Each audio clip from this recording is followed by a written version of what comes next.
political news this morning. At 11 o'clock this morning, Liz Truss will be back in business again. She's launching a new popular conservatism movement within the Conservative Party. And sitting up there beside her while she's doing this, friend of the channel and MP, Somerset MP, Jacob Rees-Mogg. So, Jacob, good morning to you. Good morning. What is popular conservatism? Popular conservatism is proper conservatism put forward in a way that people will like and will see is on their side. It's not a bad thing for politicians to be popular. There's a lot of sniffiness about calling something popular on the grounds that that isn't sufficiently high-minded. But this is about smaller state, lower taxes, less regulation, and democracy, so that the government and parliament can get on with the business of governing rather than allowing it to be done by unaccountable bureaucracies. You believe that the sort of policies that you espouse will be popular and therefore election winners. But I just wonder if people will see this latest iteration, the popular conservatism or popcon movement, alongside the ERG, the New Conservatives, the Common Sense Group, the Northern Research Group, the Conservative Growth Group, the Five Families. A lot of people will see it's just an example of perhaps the many factions, or dare I say divisions, within the Conservative Party, and that's a bit of an electoral turn-off rather than turn-on. No, this isn't a faction. This is really about ideas and about conservative ideas. It's not about a faction of members of Parliament or a grouping within Parliament. You've got to mention the One Nation group. Within the House of Commons, there have always been dining clubs and interest groups and friends who get together and meet and chat about things. But this is essentially a policy forum to discuss the ideas of conservatism. Will Rishi Sunak be a popular conservative? I would hope so, yes. I mean, he's going to be on the People's Forum at 8 o'clock next Monday, and I think that will be an opportunity for him to show to GB News viewers and listeners that he is a popular Conservative.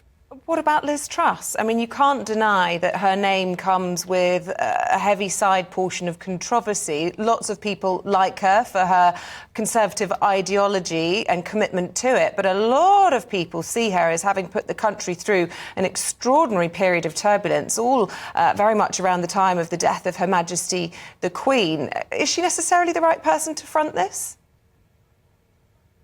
I think it's actually rather impressive, both in the case of Liz Truss and Theresa May, that they have decided to remain in frontline politics and bring their experience of government to Parliament and to be part of the country's continuing debate, rather than as some former Prime Ministers have done, gone off and advised foreign dictators. Is this a movement for MPs only, or can the public play a role in popular conservatism?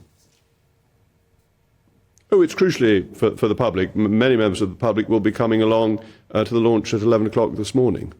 Including our colleague Nigel Farage, I believe. Lots of speculation about whether he at some point could rejoin the Conservatives. You certainly can't afford to keep him at an arm's length, can you? Because there is a huge risk that the Reform vote, who share many of your views on the right of the party, could actually end up splitting the Conservative vote and handing the keys to the Labour Party. Well, I'm absolutely delighted that Nigel is coming and reporting on the event for GB News. It would be, I suppose, a little bit odd for me to report on my own speech, though no doubt I'll be discussing it later on today on my own programme. So Nigel is a very welcome visitor to the popular Conservative event, but he's also someone with whom many Conservatives agree on most of the big issues, that Nigel is essentially a Conservative in most of his views. Have you still got something to give on this front, Jacob? I mean, you don't, with all due respect, my friend, you don't look overly excited about this today. You're not bursting with enthusiasm. If you're happy about it, let your face know it. I'm just saying, I'm just looking at you here and I'm thinking, does this man actually believe in this today? you're thinking of interviewing somebody else. I've never been somebody who hopped up and down, either in joy or in displeasure. I've always thought that it was an English virtue, not showing too much emotion under most circumstances. So, no, I'm not going to go hooping and hollering around the place. But I'm delighted by this. I think it's a very exciting. I think it's a very exciting opportunity. Yeah, you've got to make it contagious, don't you? Well, contagion isn't necessarily the right word. It brings up ideas of diseases and things like this. This isn't a disease. This is about what people want, and it's about people having the chance to lead their own lives, to be in charge of their own success, and to ensure that the country is governed to improve people's standard of living.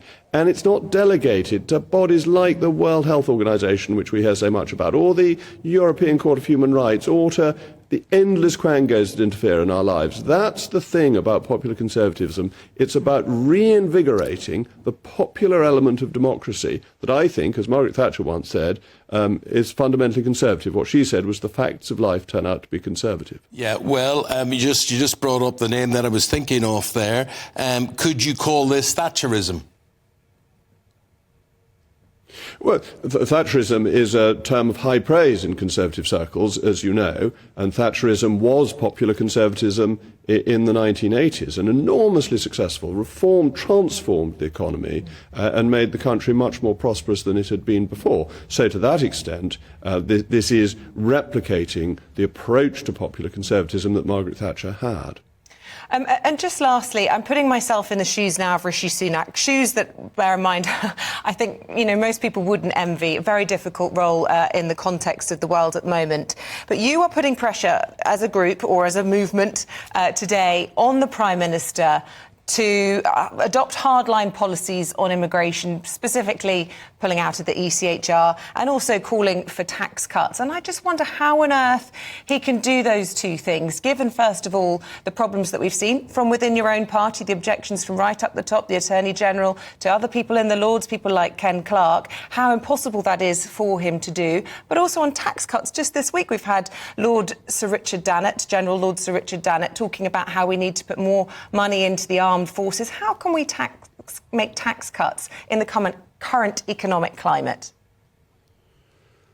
Well, I would say that on migration, the Prime Minister and popular conservatism are in the same place, that the Prime Minister wants to stop the boats. He's said this many times. He's taken significant steps to reduce legal migration, which numerically is more important. So we are in agreement with him.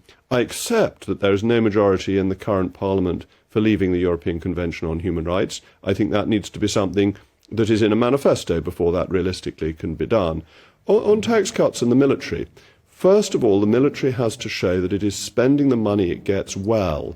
When our aircraft carrier can't get out of port because its propeller is broken, you do begin to wonder if the military are spending money as well as they should and procuring goods as efficiently with taxpayers' money as they should. I'm not against increasing expenditure in the military, but they have to show they've been spending your money, taxpayers' money, my money, well. Jacob, we'll be tuned in at 11 o'clock. I hope you have a good speech. Thank you very much indeed for your time.